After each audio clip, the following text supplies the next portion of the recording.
সোনা, তুই খুব ভাগ্যবতী রে, কারণ তোর একটা বড় হাবেলিতে বিয়ে হচ্ছে। তোর মতো কপাল যেন সবার হয়। তোর শ্বশুরবাড়ির লোকেরা খুবই বড় লোক, আর আমি জানি বড় লোকেদের হাবেলিতে সুইমিং পুল, বাস্কেটবল খেলার জায়গা, ক্রিকেট খেলার জায়গা, এমনকি ঘরগুলো অনেক বড় বড় হয়, পুরো সিনেমার মতো।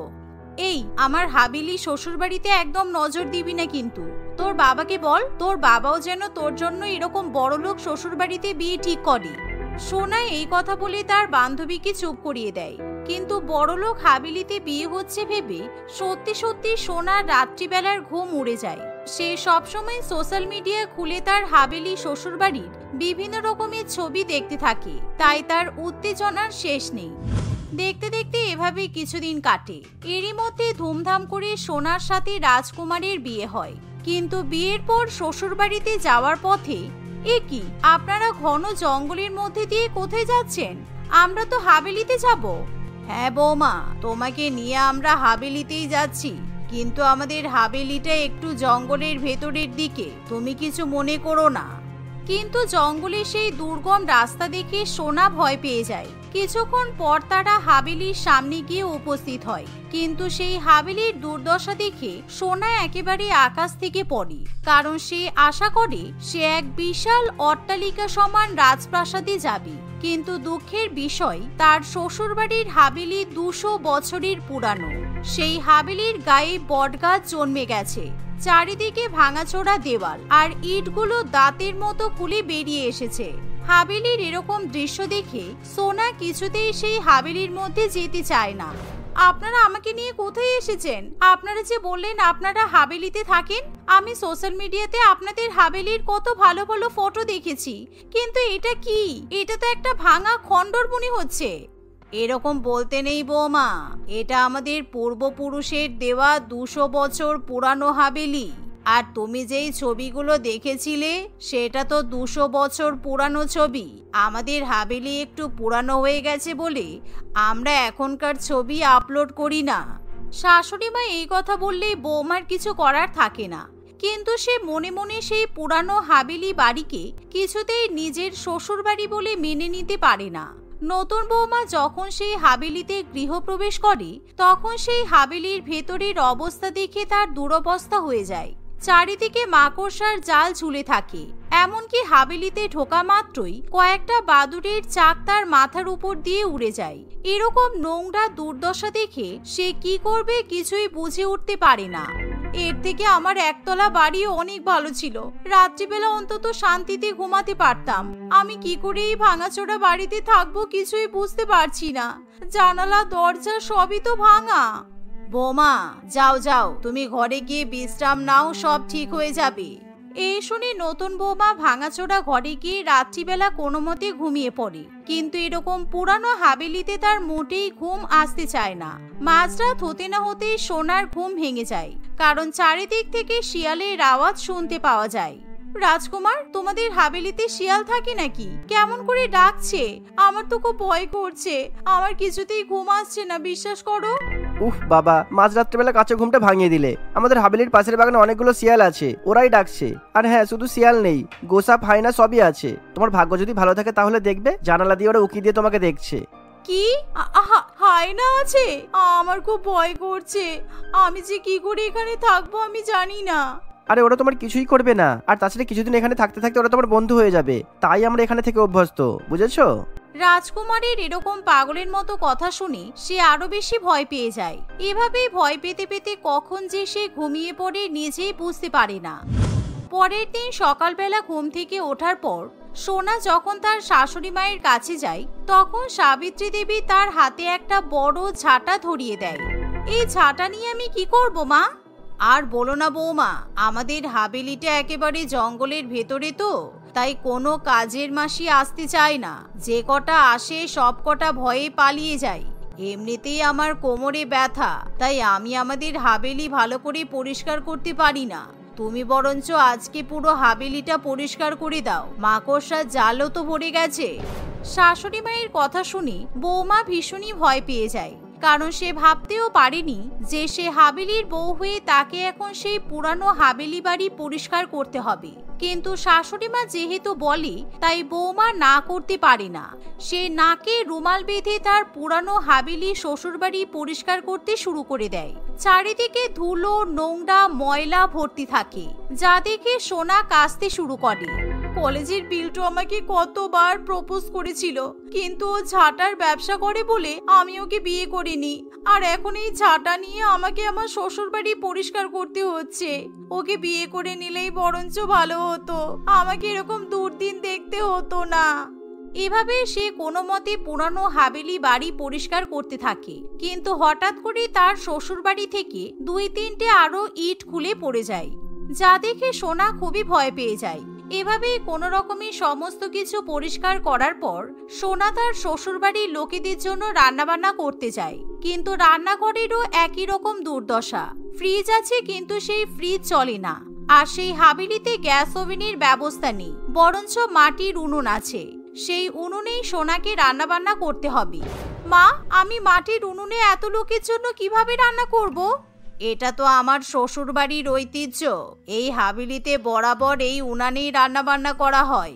আমি করেছি তাই তোমাকেও করতে হবে। যাও বৌমা, তুমি সবার জন্য ডাল ভাত, বেগুন ভাজা, মাছের ঝোল রান্না করে নিয়ে এসো।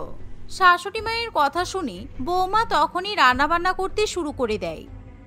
দুপুরবেলা খাবার খাওয়ার সময় সবাই সেই হাবিলির একটা বড় ডাইনিং টেবিলে বসে খাওয়া দাওয়া করে। খাওয়া দাওয়া করার পর সবাই নতুন বৌমাকে 50 টাকা করে উপহার দেয়।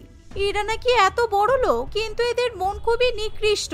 মাত্র 50 টাকা করে হাতে ধরিয়ে দিয়েছে। কোথায় আমাকে অন্তত 500 টাকা করে দেবে তা নয়, যত সব ফালতু। বৌমা, আমাদের খাওয়া দাওয়া হয়ে গেছে, তাই তুমি দাঁড়িয়ে থেকো না, তুমিও খেয়ে নাও। শ্বশুরমশাই এই কথা বলা মাত্রই বৌমা যেই চেয়ারে বসতে যাবে তখনই হঠাৎ করে সেই কাঠের চেয়ার ভেঙে পড়ে যায়। কারণ সেই চেয়ারগুলো অনেক পুরানো হয়ে যাওয়ায় সেই চেয়ারগুলোতে উই পোকা ধরে যায়। ওরে বাবারে, আমার কোমরটাই গেল। যেমন পুরানো হাবেলি তেমন তার পুরানো চেয়ার টেবিল। ও বাবারে, আমার আর ভালো লাগছে না। আরে বৌমা, এই চেয়ার টেবিলগুলো অনেক পুরানো, তাই তুমি ধপধপ করে বসে পড়বে না, আস্তে আস্তে বসবে, দেখবে কিচ্ছু ভাঙবে না, আর তুমিও ব্যথা কম পাবে। হ্যাঁ, আপনাদের হাবেলি সবকিছুই পুরানো। সোফা থেকে স্প্রিং বেরিয়ে গেছে, চেয়ার ভেঙে যাচ্ছে, টেবিল ভাঙা। সেই কারণেই তো আমাকে ঝামেলা সহ্য করতে হচ্ছে। এভাবেই দেখতে দেখতে কিছুদিন কাটে, কিন্তু সোনা সেই হাবেলিতে আর থাকতে চায় না। চারিদিকে জঙ্গল, তাই সে কোথাও বেরোতেও পারে না। সারাদিন শিয়ালের আওয়াজ, বাদুড়ের ডাক শুনে তার দিন কেটে যায়। একদিন সোনার বান্ধবী টিনা তাকে ফোন করে। কিরে, শ্বশুর বাড়িতে যাওয়ার পর আমাকে তো একেবারে ভুলেই গেছিস। আমি মানছি তোর অনেক বড়লোক বাড়িতে বিয়ে হয়েছে, তাই বলে তুই একদিন আমাকে নিমন্ত্রণ করে খাওয়াবি না বল? আমি কবে থেকে ভেবেছি তোর হাবেলিতে ছুটি কাটাতে যাব, কিন্তু একদিনও আমাকে ডাকছিস না তুই। না না, তুই এখন আসিস না, কারণ আমরা তো এখন এখানে নেই। আমরা এখন সুইজারল্যান্ডে ঘুরতে এসেছি। বাড়ি ফেরার পর আমরা আবার প্যারিসে ঘুরতে যাব। তুই এখন ভুলেও কিন্তু আমার হাবেলিতে আসিস না। তাছাড়া আমার শ্বশুর বাড়ির লোকেরা তো অনেক বড় লোক, তাই এরকম অচেনা লোককে অ্যালাউ করবে না, বুঝলি? আমি তোর প্রিয় বান্ধবী, আর আমি এখন তোর কাছে অচেনা হয়ে গেলাম। সত্যি, হাবেলি শ্বশুর বাড়ি পেয়ে তুই যে এতটা চেঞ্জ হয়ে যাবি আমি ভাবতেই পারিনি। না না, চেঞ্জ হয়ে যাওয়ার কি আছে? তুই আমাকে ভুল ভাবছিস। আমি বাড়িতে ফিরে যাই, তারপর তোকে একদিন নিশ্চয়ই নিমন্ত্রণ করে ভালো মন্দ খাওয়াবো। আর তুই আমার বড়লোক হাবেলিতে এসে অন্তত 10 দিন থেকে যাবি। এবার হয়েছে তো? এই শুনে টিনা ফোন রেখে দেয়।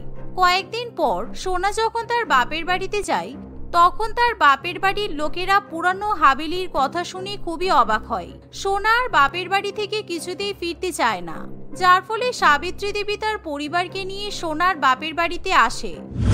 অনেকদিন হয়ে গেল বৌমা, আর বাপের বাড়িতে থাকতে হবে না, তুমি আমাদের সঙ্গে ফিরে চলো।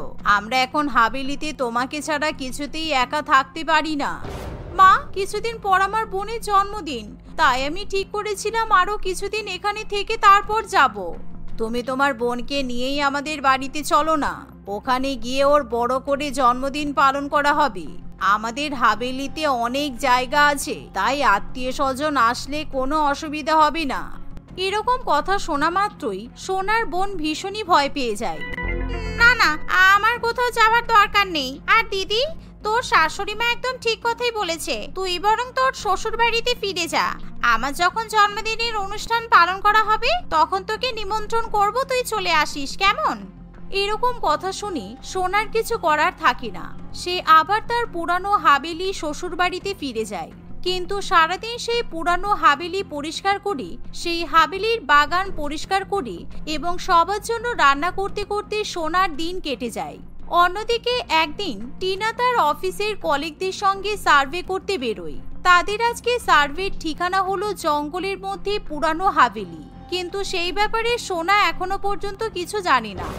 বস কিন্তু আমাদের ভালো জায়গায় পাঠিয়েছে, আমি জানতামই না আমাদের শহরে জঙ্গলের ভেতরে এত পুরানো হাবেলি আছে। নিশ্চয়ই হাবেলিতে ভূত থাকবে, চল আমরা সবাই মিলে আজকে সার্ভে করে ভূত দেখব। এই বলে টিনা এবং তার অফিসের কলিগরা যখন সেই হাবেলি সার্ভে করতে শুরু করে তখন হঠাৎ করে তারা সোনা এবং তার পরিবারকে সেখানে দেখতে পায়, যা দেখে টিনা ভীষণই ভয় পেয়ে যায়। কি রে সোনা, তুই এখানে কি করছিস? তার মানে পুরানো হাবেলিটা তোর শ্বশুর বাড়ি? তুই কি মিথ্যা কথা বলিস রে? আমি ভাবলাম তুই সুইজারল্যান্ড প্যারিসে ঘুরে বেড়াচ্ছিস আর অনেক সুখে সংসার করছিস, কিন্তু তোর যেরকম দুর্দশা হবে আমি ভাবতেই পারিনি। ভাগ্যিস আমি এখানে সার্ভে করতে এসেছিলাম, তা না হলে তো তোর সঙ্গে আমার দেখাই হতো না। আর কি বলবো বল, আমার কপালটাই এরকম। আমি তো ভেবেছিলাম আমার অনেক বড়লোক হাবেলি শ্বশুর বাড়িতে বিয়ে হয়েছে, কিন্তু আমার কপালে যে এরকম একটা ভাঙাচোরা নোংরা হাবেলি জুটবে সেটা কি আমি বুঝতে পেরেছি? কতবার এদেরকে বলেছি এই হাবেলিটা বিক্রি করে দাও, কিন্তু এরা তো আমার কথাই শোনে না। এটা নাকি ওদের ঐতিহ্য। ঐতিহ্য নাকি ছাই, এরকম হাবেলিতে কেউ থাকতে পারে নাকি? শোন, আমার এক বন্ধু এরকম পুরানো হাবেলি নতুন করে তৈরি করে দেওয়ার কাজ করে, তাই আমি ওর নাম্বারটা তোকে দিচ্ছি, তুই ওর সাথে যোগাযোগ করে নি, তাহলে দেখবি তোর কিন্তু এই পুরানো হাবেলি একদম নতুন হয়ে যাবে। এই কথা শুনে সোনা খুবই খুশি হয়। সে সেদিনই টিনার বন্ধুর সঙ্গে যোগাযোগ করে, কিন্তু প্রথমে তার শ্বশুরবাড়ির লোকেরা কিছুতেই তার কথায় রাজি হতে চায় না, কারণ সেই পুরানো হাবেলি বাড়ি আবার নতুন করে সাজাতে হলে অনেক টাকার দরকার, তাই তারা কিছুতেই রাজি হতে চায় না। কিন্তু সোনা যখন বলে তার বাবা সেই টাকার অর্ধেক টাকা দেবে, তখন তারা আর না করতে পারে না। ফালতু কিপটে কোথাকার, এরা নামেই হাবেলিতে থাকে, এমনিতে পকেট ফাঁকা। যাই বলো বৌমা, হাবেলিটা নতুন করে তৈরি করার পর সত্যিই খুব ভালো লাগছে। আমরাও ভাবছিলাম কয়েকদিন ধরে এই হাবেলিটাকে নতুন করে বানিয়ে নেব, কিন্তু আর সময় হচ্ছিল না। তুমি কিন্তু আমাদের জন্য ভালো কাজই করেছো। এখন এই নতুন হাবেলিতে থাকতে খুব ভালো লাগবে। হ্যাঁ সেটাই তো, অন্যের টাকা দিয়ে হাবেলি সারানো হয়ে গেছে, কত বড় বড় কথা। পুরানো হাবেলি নাকি ঐতিহ্য, এখন সব ঐতিহ্য ভুলে গেছে। যাই হোক, আমার কি, আমি তো আরাম করে সংসার করতে পারবো, তাহলেই হবে। আমাকে আর ওই ভূতের মতো ভাঙাচোরা পুরানো হাবেলিতে থাকতে হবে না, আর আমি আমার বন্ধুদেরও এখন নিমন্ত্রণ করতে পারবো। সেদিনের পর থেকে সোনা সেই হাবেলি বাড়িতে হাসি খুশি বসবাস করতে থাকে। পুষ্পিতা তার একমাত্র মেয়ে রিঙ্কির সঙ্গে বাস করত। পুষ্পিতা একটা স্কুলে সাফ সাফাইয়ের কাজ করত। সে খুব গরিব ছিল, তার স্বামী অনেক বছর আগেই মারা গিয়েছিল। পুষ্পিতা নিজে গরিব হলেও তার মেয়েকে সব রকম ভাবে সে সুখী রাখার চেষ্টা করত। তার মেয়ে ছোট বড় সব ইচ্ছাই সে যথাসম্ভব পূরণ করার চেষ্টা করত, কিন্তু রিঙ্কি তার মায়ের বিপরীত ছিল। ছোটবেলা থেকে রিঙ্কি বড়লোক হওয়ার স্বপ্ন দেখত। সে সবসময় বড়লোকেদের মতো জীবনযাপন করার চেষ্টা করত, আর কোনো কারণে তার মা তার কোনো ইচ্ছা পূরণ করতে না পারলে সে তার মায়ের সঙ্গে খুব বাজে ব্যবহার করত। এমনই একদিন সন্ধেবেলা পুষ্পিতা রাত্রিবেলা রান্নার জন্য সবজি কাটছিল। মা, তুমি সবসময় কি বলো তো সবজি কাটতেই থাকো, রোজ রোজ কি সবজি রুটি খেতে ভালো লাগে? আমি এসব খাবো না। সবজি রুটি খাবি না তাহলে কি খাবি তুই বল? তুই যা খাবি আমি আজকে তোকে তাই রান্না করে খাওয়াবো। মা, তোমাকে আমি কত বোঝাই যে আমরা গরিব ঠিক আছে, কিন্তু আমরা তো বড়লোক হওয়ার স্বপ্ন দেখতে পারি। বড়লোকেরা যেরকম থাকে আমরা তো চেষ্টা করলে সেরকম ভাবে থাকতে পারি। বড়লোকেরা মাঝে মধ্যে বাইরে থেকে খাবার অর্ডার করে খায়, আজকে আমরাও খাবার অর্ডার করে খাই, চলো। বাইরের খাবার অর্ডার করব? কিন্তু বাইরে থেকে খাবার অর্ডার করলে তো অনেক টাকা লেগে যাবে। আমার কাছে তো এখন এত টাকা নেই রে মা। তুই বল না, বাইরে থেকে কি খাবার খেতে চাস তুই? তুই বাইরে থেকে যেই খাবার খেতে চাস আমি তোকে সেটাই বাড়িতে বানিয়ে দেব। নাও, হয়ে গেল। আরে মা, তুমি ভালো করেই জানো যে তুমি গরিব, তোমার কাছে টাকা পয়সা থাকে না, তাহলে তুমি কেন বড় বড় স্বপ্ন দেখো বলো তো? বাইরে থেকে যখন খাবার অর্ডার করতে পারবে না তখন বললে কেন? আমার চিজি পাস্তা খাওয়ার খুব ইচ্ছা করছে, তুমি পারবে নাকি এখন আমাকে চিজি পাস্তা করে খাওয়াতে? হ্যাঁ, পারবো না কেন? আমি তোর জন্য এটুকু করতে পারবো না? তুই আমাকে সময় দে, আমি তোকে চিজি পাস্তা করে খাওয়াবো। পুষ্পিতার কথা শুনে রিঙ্কি সেখান থেকে চলে যায়। পুষ্পিতা মনে মনে ভাবে, এই চিজি পাস্তাটা আবার কি জিনিস? চিজ মানে পনির, আর পাস্তা তো আমি এমনি আমার মেয়েকে সবসময় করে খাওয়াই। ঠিক আছে, আমি তাহলে চিজি পাস্তা বানিয়ে ফেলবো। এই বলে পুষ্পিতা তার পার্সটা হাতে নিয়ে তাতে কত টাকা আছে দেখে। সে এদিক ওদিক করে তার ব্যাগ থেকে 100 টাকা খুঁজে পায়। 100 টাকা নিয়ে সে দোকান থেকে পাস্তা এবং পনির কিনে নিয়ে আসে। কিছুক্ষণ পর সে পাস্তা রান্না করে তার মেয়েকে খেতে দেয়। পাস্তা খাওয়ার আগেই পাস্তার দিকে তাকিয়ে রিঙ্কি খুবই রেগে যায়। মা, এটা তুমি কি বানিয়েছো? তোমাকে চিজি পাস্তা বলেছিলাম, এগুলো কি পাস্তার মধ্যে তুমি পনির দিয়েছো? তুমি কি আমাকে বোকা ভেবেছো যে তুমি আমাকে যা ইচ্ছা বানিয়ে দেবে আর আমি তাই খেয়ে নেব? না রে মা, আসলে আমি চিজ মানে ভেবেছিলাম পনির, তাই জন্য আমি পনির দিয়ে পাস্তা বানিয়েছি। খেয়ে দেখ না, খুব ভালো হয়েছে, আমি টেস্ট করে দেখেছি। চুপ করো, তুমি যে গরিব সেটা তুমি আরো একবার প্রমাণ করে দিলে। চিজ মানে পনির তোমাকে কে বলেছে? সত্যি তুমি কোনোদিনও বড়লোক হতে পারবে না। ছাড়ো, এটা নিয়ে যাও এখান থেকে, না হলে কিন্তু আমি ফেলে দেব। রিঙ্কি এভাবেই সব সময় তার মায়ের উপর রাগ দেখাতো। এরকম ভাবে সময় কাটছিল। একদিন রিঙ্কির মামা অর্থাৎ পুষ্পিতার দাদা প্রিয়ঞ্জন বাবু তাদের বাড়িতে আসে। প্রিয়ঞ্জন বাবু অন্য শহরে বাস করত। সে খুবই ধনী ছিল। প্রিয়ঞ্জন বাবুকে দেখে রিঙ্কি খুবই খুশি হয়। মামা, এতদিন পর গরিবের কথা মনে পড়লো?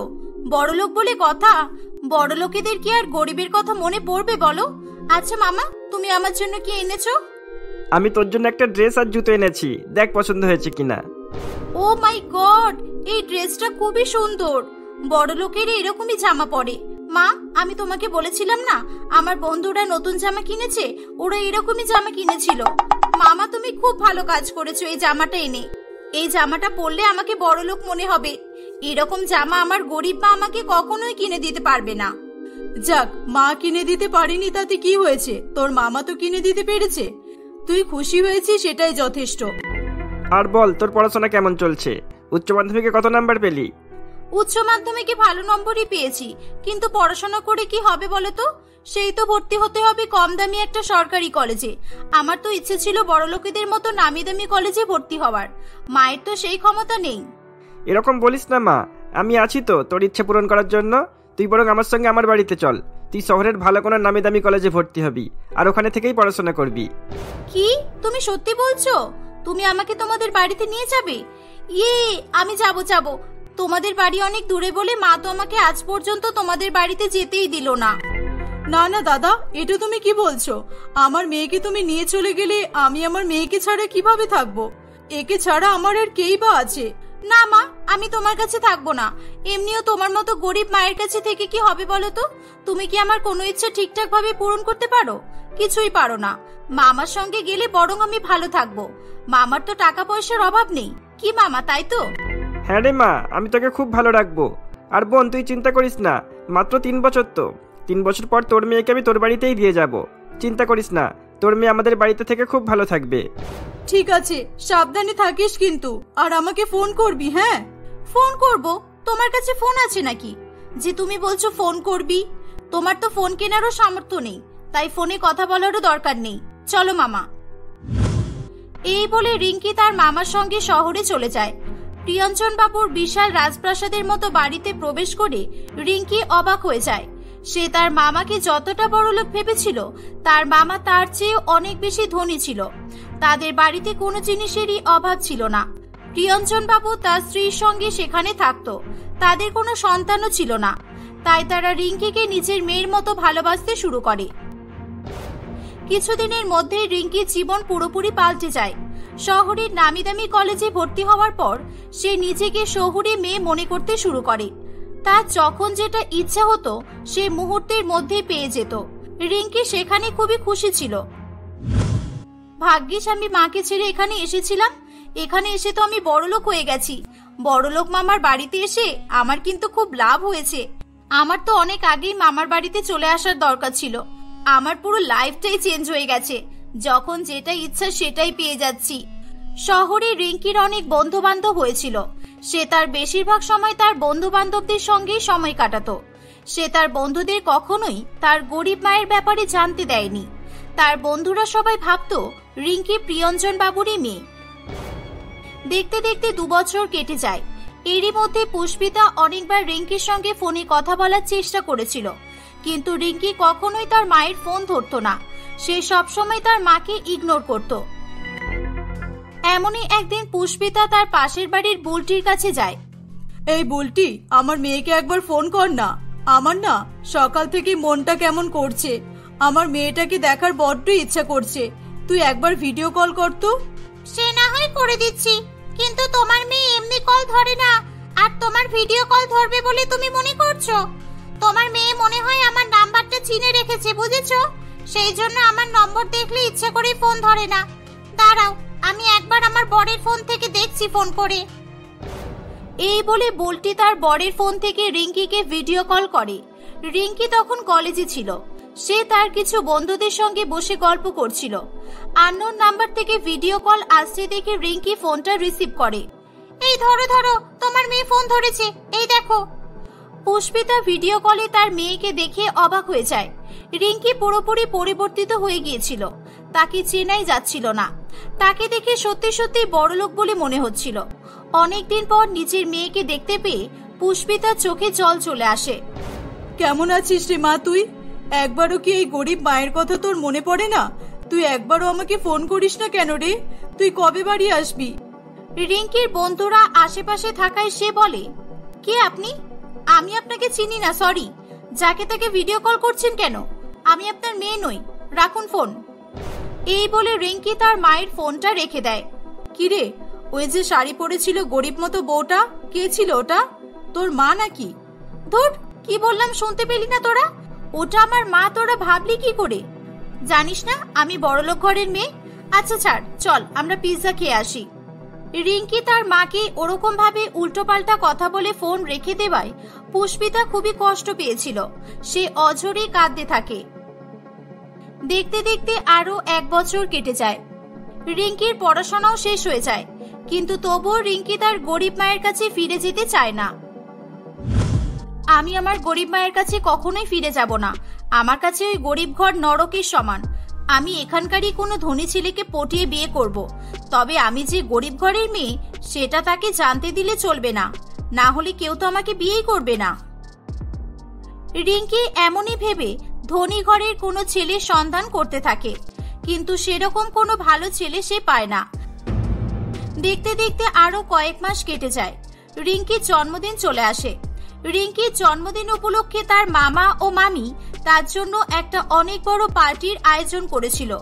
রিঙ্কি সেই পার্টিতে তার অনেক বন্ধু বান্ধবকে নিমন্ত্রণ করেছিল। তার বন্ধুরা সবাই রিঙ্কির জন্মদিন পার্টিতে এসে খুবই মজা করছিল। রিঙ্কিও খুবই খুশি ছিল। তার জন্মদিনের দিন একবারও তার মায়ের কথা মনে পড়েনি, কিন্তু পুষ্পিতা তার মেয়েকে সারপ্রাইজ দেবে বলে তাকে না জানিয়ে সেখানে চলে আসে। তার হাতে একটা কাপড়ের পুটলি ছিল, যাতে করে সে তার মেয়ের জন্য তার পছন্দের খাবার এবং উপহার নিয়ে এসেছিল। শুভ জন্মদিন রিঙ্কি, তুই তোর মাকে এত সহজে ভুলে গেলি? আজকে জন্মদিনের দিনও আমার কথা মনে পড়লো না তোর? রিঙ্কি তার মায়ের কথা শুনেও না শোনার ভান করে, কারণ সে তখন তার বন্ধুদের সঙ্গে ছিল। রিঙ্কি কখনোই তার বন্ধুদের সামনে তার মায়ের পরিচয় দিতে প্রস্তুত ছিল না। এই মহিলাটা কি বলছে? এনাকে দেখে তো ভিখারি মনে হচ্ছে। এটা তোর মা হলো কি করে? হ্যাঁ, আরে ছাড় না, জানি না কোথা থেকে চলে এসেছে। কি জানি বাবা, মাথার কোনো প্রবলেম আছে মনে হচ্ছে। এই যে আপনি সাইডে গিয়ে দাঁড়ান, পার্টির মধ্যে এসে পার্টিটা নষ্ট করবেন না। সাইডে দাঁড়ান, আপনাকে কিছু খেতে দেওয়া হবে, খেয়ে চলে যাবেন। রিঙ্কির কথা শুনে পুষ্পিতার খুবই খারাপ লাগে। সে এক সাইডে গিয়ে দাঁড়িয়ে পড়ে। পার্টি শেষ হয়ে গেলে রিঙ্কির বন্ধুরা এক এক করে সেখান থেকে চলে যায়। মা, তুমি আমাকে না জানিয়ে এখানে এসেছো কেন? তুমি সবার সামনে আমাকে অপমান করবে বলে ঠিক করেছিলে, তাই তো? অপমান? কিসের অপমান? আমি তোর মা। তোর জন্মদিনের দিন তোকে দেখতে এসেছি, তোর সঙ্গে দেখা করতে এসেছি। আমি কি অনেক বড় ভুল করে ফেলেছি? তুমি তো জানো আমার সব বন্ধুরা বড় লোক, আমাকে সবাই বড় লোক ভাবে। ওরা যদি জানে তুমি আমার মা, তাহলে কি ভাববে বলো তো? ওরা তো বুঝে যাবে যে তুমি গরিব আর আমি গরিব ঘরের মেয়ে। তুমি কেন এসেছো এখানে বলো? দেখ, সত্যিটা তুই কতদিন লুকিয়ে রাখবি? তুই এখানে কয়েক বছরের জন্য থাকতে এসেছিস, তার মানে এই নয় যে তুই বড়লোক হয়ে গেছিস। আমি গরিব, তুই গরিব ঘরের মেয়ে, এটাই সত্যি। আমি তোকে বাড়ি নিয়ে যেতে এসেছি। কি? আমি তোমার সঙ্গে ওই গ্রামে ফিরে যাব? তুমি ভাবলে কি করে? দেখো মা, আমি তোমার মতো গরিব মায়ের সঙ্গে থাকতে পারবো না। তুমি চলে যাও এখান থেকে। আমি আমার মামা আর মামির সঙ্গেই ভালো আছি। ঠিক তখনই সেখানে প্রিয়ঞ্জন বাবু চলে আসে। রিঙ্কি, কি হচ্ছে এগুলো? তুমি তোমার মাকে অপমান করছো। যে তোমাকে জন্ম দিয়েছে, যে তোমাকে কষ্ট করে তোমাকে বড় করে তুলেছে, তুমি তাকে অপমান করছো। তোমাকে মানুষ করতে গিয়ে আমার বোন কতটা কষ্ট করেছে তুমি জানো? নিজে না খেয়ে তোমাকে খাইয়েছে, লোকের বাড়িতে কাজ করেছে, এমনকি দিনমজুরেরও কাজ করেছে যাতে তুমি সুখে থাকো, আর আজকে তুমি সেই মাকেই পর করে দিচ্ছ।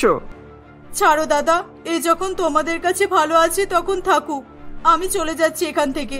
চিন্তা করিস না, এই গরিব মা তোকে আর কোনোদিনও বিরক্ত করতে আসবে না।